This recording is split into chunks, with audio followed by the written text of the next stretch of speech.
I had my doubts about this whole budget line, the Elgato Neo. They're appealing to more normal people that might just be doing video conferencing or teaching online or school meetings, whatever. They've got the microphone I'm using here. They've got the capture card I've covered that was all right, but like fit kind of weird in with everything else.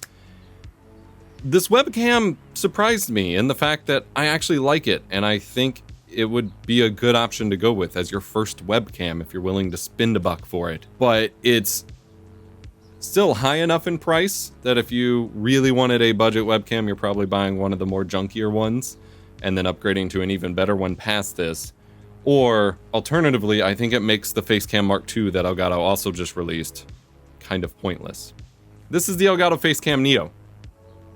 It's 1080p 60 in V12. I'm recording it on the iPad here, recreating my Elgato Neo iPad setup. So it is recording a little bit more compressed. 1080p 60. I obviously have it on auto since it's on the iPad, although you could pull up Camera Hub on your computer and do full manual control with your shutter speed, your ISO settings, and all of that. Obviously the auto exposure moves a little bit as my center weighted face kind of changes brightness, but like, it's got that weird grain noise in some contrast areas that most 1080p webcams are going to have. It's got autofocus. This is a PS2 memory card.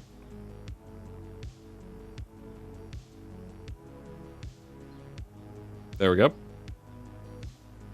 It is not very fast autofocus. It is clearly like contrast based, and it has to overshoot and then come back. Like, kind of reminds me of the old Panasonic autofocus that a lot of us complained about here on YouTube as an even more intricate detail idea. Here's a miniature that I'm currently priming to paint.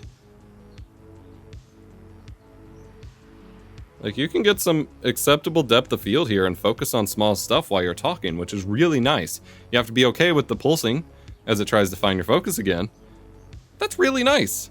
Quality isn't amazing. Auto settings are pretty nice. Hello, focus. This happens sometimes.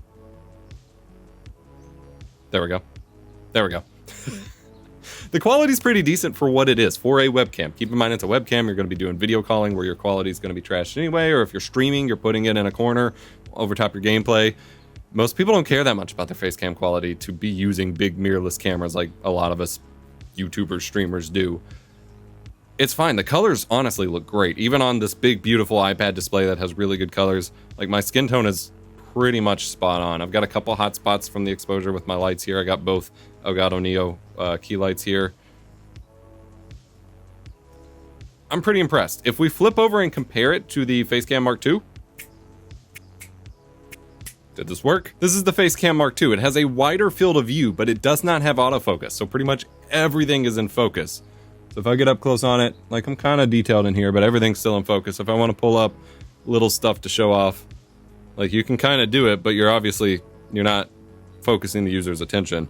The wider field of view is nicer than the Facecam Neo, but the overall image quality just has this weird, soft kind of muddiness to it most of the time. It's this weird trade-off I covered in my original review of the Mark II, where I felt like the colors and some of the crunchiness on the original Elgato Facecam were more undesirable compared to the Mark II. But the Mark II has a little bit of smoothness compared to the Neo. It's this weird hot potato game where if you need the wider field of view, the Facecam Neo or the Facecam Mark II is definitely the way to go here.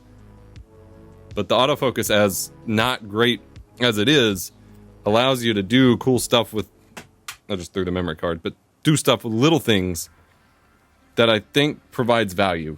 I think I prefer the Facecam Neo. I have the samples here. You can decide for yourself. I did want to throw in, just as an example of a more budget card, the Logitech Brio 100.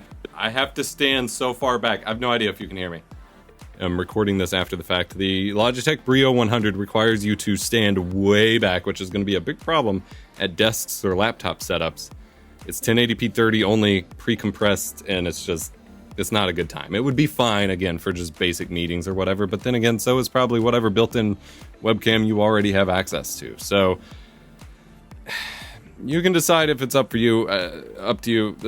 $99 compared to $149 for the Mark II. I definitely think the Neo should be the default webcam that you look at picking if you are interested in picking up a budget webcam. I think it comes with some flaws, as everything does. I'm trying to demonstrate just the generic use case here, as I think is broadly the most applicable. This is literally what I'm going to send to my mom. My mom wants to do some like document, not scanning, but like flipbook kind of videos for some projects she's selling on Etsy and or whatever platforms, and needs something for like video conferencing and whatever. So I'm sending her an Elgato multi-mount and this webcam because I think it's the best, easiest option to give.